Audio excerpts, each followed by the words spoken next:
अगर आप यूपी शिक्षक भर्ती की तैयारी कर रहे हो और प्राथमिक लेवल की, तो वहाँ 10 नंबर का संस्कृत से प्रश्न पूछे जाने हैं।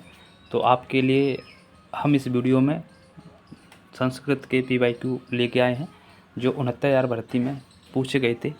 10 प्रश्न संस्कृत में सिलेबस के अनुसार।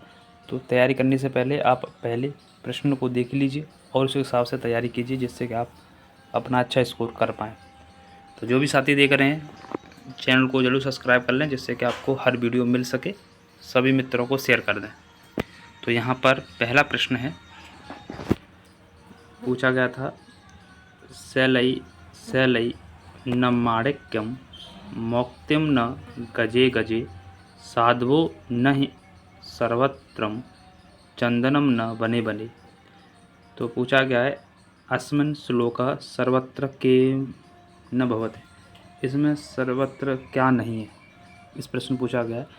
तो सर्वत्र क्या नहीं है, तो यहाँ पर आप देख पा रहे हो कि यहाँ साध्वो न ही सर्वत्रम, तो यहाँ साध्वो नहीं सर्वत्रम दिया गया है।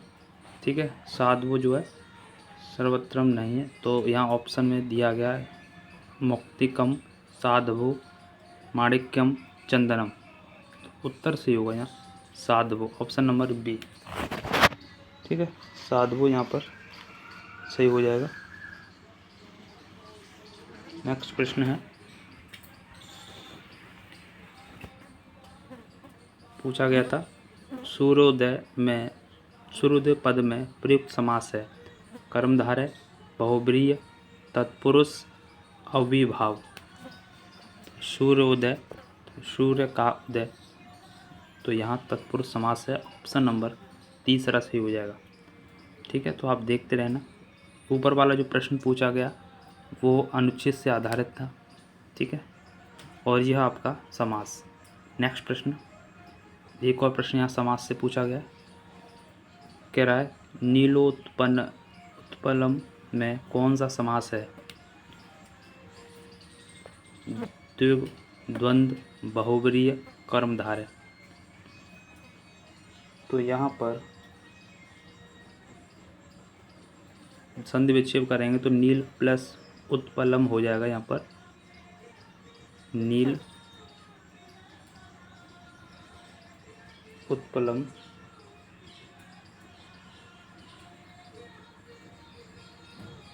तो यहाँ पर पहला जो शब्द है वो विशेषण है, और जिसमें विशेषण पहले आता है तो वो कर्मधारय समास होता है। ठीक है, तो आप लोगों को ध्यान रखना है, इसमें विशेषण विशेष से उपमेय उपमान आए तो वहाँ कर्मधारय समास होता है।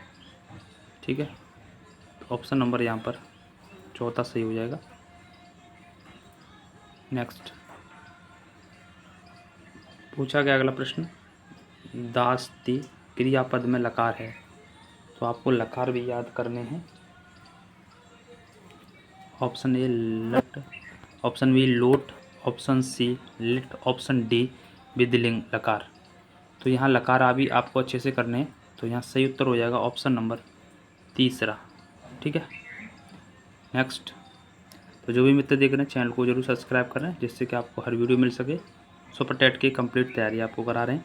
सुबह हम करंट अफेयर्स की वीडियो डालते हैं, देख लेना, क्योंकि करंट अफेयर्स से 18 से 20 प्रश्न आपके पेपर में निश्चित रूप से आएंगे, ये बात को ध्यान रखना। और आपको हम डेली इस चैनल पर करा रहे हैं। अगला प्रश्न यहाँ फिर अनुच्छेद से पूछा गया, ये आपका गद्यांश से दूसरा प्रश्न है। तो गद्यांश से यूपी टेट में भी 2 प्रश्न पूछे गए थे, 2 से 3 प्रश्न, तो यहाँ भी देखो पूछे गए। कह रहा है कि उदित सविता ताम्र एवं अस्तमेत च संपत्तो विपत्तो च महता मेक रूपता। पूछा गया कि सविता की दृश्य उदित, तो सविता यहाँ पर ऊपर की लाइन में दे रहा है कि सविता ताम्र। ठीक है, तो यहाँ ऑप्शन में ताम्र दिया भी गया है ए में, तो ऑप्शन ए यहाँ पर एकदम सही हो जाएगा। तो ये आपका यह गद्यांश से ही प्रश्न है। तो अलग अलग गद्यांश दे करके यहाँ पूछा, लेकिन यूपी टेट में एक ही गद्यांश में से प्रश्न पूछे गए थे, तो कुछ भी पूछा जा सकता है। आप लोगों को ध्यान रखना है, क्योंकि शिक्षा सेवा चयन आयोग परीक्षा लेगा। ठीक है, तो जो भी देख रहे हैं शेयर करें और चैनल को सब्सक्राइब जरूर करें, जिससे कि आपको वीडियो मिलती रहे। अगला यहाँ प्रश्न देखेंगे। अगला प्रश्न है यहाँ 26। पूछा गया है कि पितृस्वसा का अर्थ है बुआ, चाची, ताई या मौसी। तो पितृस्वसा का मतलब होता है बुआ। ऑप्शन नंबर ए सही हो जाएगा। बाकी आप ध्यान रख सकते हो, यहाँ पर ध्यान रख सकते हो, चाची को पितृव्या बोला जाता है संस्कृत में, पितृव्या चाची को बोला जाता है। ताई को बोला जाता है यहाँ पर ज्येष्ठाम्बा, ज्येष्ठा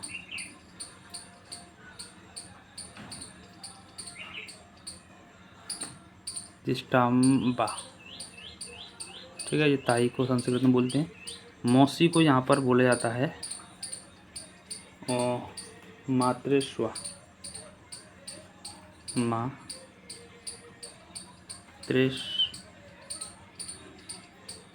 मातृस्वा, ठीक है। आप लोग ध्यान रखना। तो बुआ को पितृस्वा, चाची को पितृव्या, ताई को ज्येष्ठाम्बा, मौसी को मातृस्वा, ठीक है। ध्यान रखना।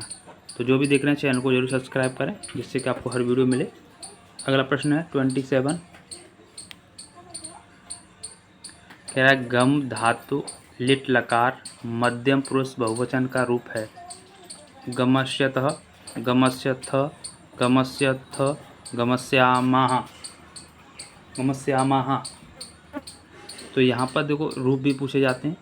तो यहाँ उत्तर हो जाएगा ऑप्शन नंबर गम धातु का, गम धातु लिट लकार मध्यम पुरुष बहुवचन जो होगा वो ऑप्शन नंबर तीसरा से होगा गमस्यतः, ठीक है। ध्यान रखना। नेक्स्ट प्रश्न है अगला। पूछा गया है माहेश्वर सूत्रों की संख्या कितनी है? 14, 13, 15, 10। माहेश्वर सूत्र, तो ध्यान रखना भगवान शिव जी के द्वारा दिए गए ये सूत्र थे। तो माहेश्वर सूत्र की संख्या होती है 14, ऑप्शन नंबर ए, ठीक है। ध्यान रखना जिसमें 1 से लेके 4 तक इसमें जो अच आते हैं, अच का मतलब होता है स्वर, अच का मतलब होता है स्वर। इसके बाद 5 से लेके 14 तक इसमें हल आते हैं, और हल का मतलब होता है व्यंजन, हल का मतलब व्यंजन। नेक्स्ट प्रश्न पूछा गया है गा पद में विभक्ति है, विभक्ति वचन है। तो आपसे प्रश्न विभक्ति वचन से दूसरा प्रश्न है, तो अच्छे से करना इनको, बाकी हम कराएंगे आपको। कह रहा प्रथमा बहुवचन, द्वितीय बहुवचन, पंचमी एक वचन, सप्तमी एक वचन। गा धातु, तो यहाँ पर द्वितीय बहुवचन हो जाएगा। गा जो है द्वितीय बहुवचन में आती है, ऑप्शन नंबर सेकंड हो जाएगा, ठीक है। जी गौ का रूप है गाय का। अगला प्रश्न है यहाँ पर, ये आपका संस्कृत का लास्ट 10वां प्रश्न है, क्योंकि सिलेबस में 10 ही प्रश्न यहाँ पर पूछे जाने हैं। कह रहा कि असंति पद में प्रत्यय है कित्वन, केत्व, श्रुत या लुट। तो हसंती में यहाँ पर प्रत्यय है ऑप्शन नंबर सी, श्रुत। तो ये आपके प्रश्न थे। हमने ये प्रश्न 69,000 भर्ती के कराए हैं। आपके कितने सही हो रहे हैं कमेंट में बताना। 10 में से आपके कितने मार्क्स आ रहे हैं कमेंट में आप लोग ज़रूर बताएं। बाकी शेयर करें, चैनल को सब्सक्राइब करें, किसी प्रकार का सजेशन हो बताएं, और करंट अफेयर्स की वीडियो रोज़ देखें। अब रोज़ वीडियो हम डालेंगे। फिर कह रहा हूँ 18 से 20 प्रश्न करंट अफेयर के पूछे जाएंगे। अभी से नोट्स बनना स्टार्ट करें, ठीक है। आपको 10 प्रश्न हम मोस्ट इम्पोर्टेंट कराते हैं उस दिन के, और बहुत ही कम समय में 8 से 10 मिनट हम करा देते हैं। नहीं तो पूरा दिन है करंट अफेयर का पढ़ने का, लेकिन उससे काम नहीं होगा।